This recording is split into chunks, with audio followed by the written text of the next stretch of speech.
بھائی نے پوچھا ہے کہ ایک شخص نے فجر کی نماز پڑھی ہے اور اس کو ظہر کے وقت پتہ چلا کہ اس کے کپڑے پہ نجاست لگی ہوئی ہے، تو ایسی صورت میں اس کی نماز کا کیا حکم ہے؟ اگر تو کپڑے پر نجاست لگی ہوئی ہے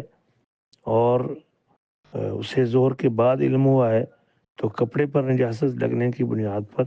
اس کی وہ نماز درست ہے اور اس کو نماز دہرانے کی ضرورت نہیں ہے۔ اس کی دلیل سنن ابی داؤد میں جو واقعہ ہے کہ اللہ کے رسول صلی اللہ علیہ وسلم جوتا پہن کے نماز پڑھ رہے تھے اور جبریل نے آ کے بتایا کہ حضور جوتے میں گندگی ہے، تو آپ نے جوتا اتار دیا، تو جو نماز آپ اس سے پہلے پڑھ چکے تھے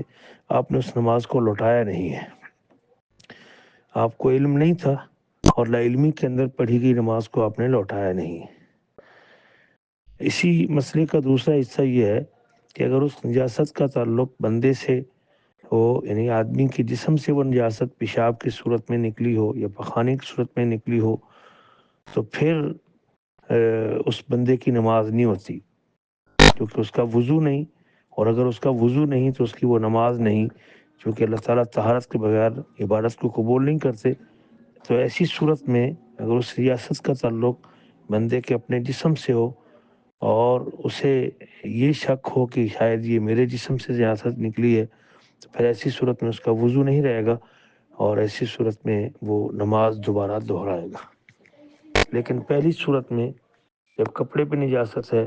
تو ایسی صورت میں اس کو نماز دہرانے کی ضرورت نہیں ہے۔